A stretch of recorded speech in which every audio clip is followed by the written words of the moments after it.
Well, it's time now for today's press review. Leo McGuinn joins us in Studio 4. And Leo, we're going to start here in France, where the Prime Minister is in his first week in the job, but coming under heavy criticism. François Bayrou is pretty much the only name on the front pages of the newspapers here in France. I'll start with Le Figaro. They have the headline, Bayrou already under pressure. That comes after the Prime Minister chose to take a government jet to the town of Pau, city of Pau, where he is still mayor, rather than fly to Mayotte, of course, the French overseas territory, where thousands are feared dead after that deadly cyclone last weekend. Bayrou also yet to form a government, something which, according to L'Opinion, has annoyed President Emmanuel Macron. Endless negotiations and several missteps, they say. They have this cartoon on the front page this morning showing both men facing off in a lift where the bell sounds, warning that the max authorised load is one single mega ego. Libération have the headline, Bayrou, a series of blunders, they say. His beginnings to life at Matignon don't inspire confidence. One of the new PM's biggest gaffes was in trying to defend his decision not to go to Mayotte. He pointed out that Emmanuel Macron had already announced that he wants to visit the island, and he thinks it's a good idea to stay in mainland France because, as he puts it, it's not customary for the President of the Republic and the Prime Minister to leave national territory at the same time. The problem, of course, is Mayotte is in France. It is national territory. Libération note that this comment doesn't look good for him, especially for a man that proudly claims to be rooted in France. Yeah, a bit of a mistake there. But let's move across to the United States, where President-elect Donald Trump is suing yet another media outlet.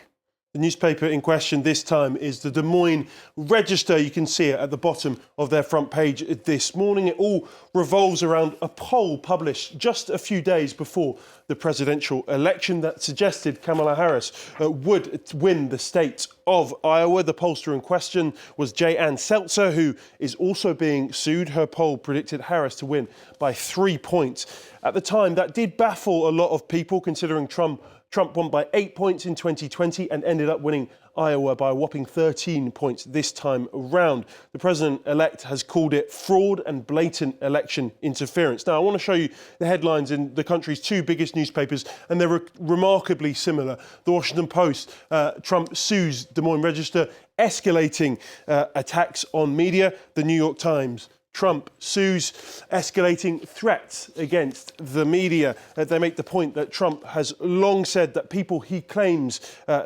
have wronged him should be prosecuted. He's now proving that he really meant that, because this particular lawsuit comes just a few days after ABC News agreed to pay $15 million in a defamation case. $15 million after an anchor said on air that Trump had been found liable for rape, when in fact a New York jury found him liable for sexual abuse. This Financial Times piece argues that this case has set a dangerous legal precedent. Many have questioned why ABC would settle so quickly in what they call a weak case. It's fueled speculation that they settled to avoid further trouble from the incoming president. He's doubled down on his attacks on the media, even threatening to revoke broadcast licenses for news channels, including ABC.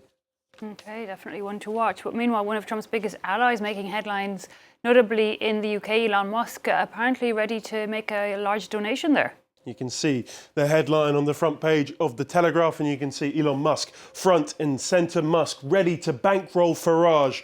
The billionaire met with reform leader Nigel Farage at Mar-a-Lago on Monday. Farage actually wrote about the meeting in The Telegraph this morning. You can see the quote: Elon Musk believes Britain is in deep trouble. He says Musk is right behind him, and he's giving serious consideration to backing reform financially. The number that's been suggested is £78 million. That would be the largest donation in UK political history. According to The Guardian, Farage didn't actually meet with Donald Trump at Mar-a-Lago, but he did hold talks with future Vice President J.D. Vance. Important to note that Vance is favourite to be the Republican candidate in 2028, and the next UK general election will probably not be held until 2029. Electoral laws in Britain do stipulate all donations to political parties worth more than £500 must come from donors registered in the UK, but The Guardian say that there are avenues Musk could use to back reform. Options include going through the UK branch of X or even by securing UK citizenship, for which his father says he's eligible because his grandmother was British. A sharp change of gear to finish, Leo. You have some advice for any Disney princess that might be watching? Some pretty potent advice, Eve, this morning. This is in The Times. Scientists telling Disney princesses just how they can live happily ever after in a healthy way. And let me show you, this is a proper study taken underway by the University of Twente in the Netherlands and published in the British Medical Journal's Christmas issue. They tell us that although there's been a focus on Disney princesses perpetuating unrealistic beauty standards of late, not enough attention is paid to their health. Disney princesses face serious real-world health hazards. I'll give you some examples. Jasmine from Aladdin and Snow White are both risking social anxiety from their isolation, and while Rapunzel might have a beautiful head of hair, its weight could cause her to be at risk of developing traction alopecia. For Belle, she could well contract rabies from the beast. The Sleeping Beauty is exposed to health hazards associated with oversleeping, such as cardiovascular disease, stroke, obesity and diabetes. And finally, Cinderella, well, she's forced to run the household, of course, and continuous exposure to dust puts her at risk of developing occupational lung disease. Thanks for taking the magic out of the fairy tales, Leo. Liam McGuinn there with our look at the international paper.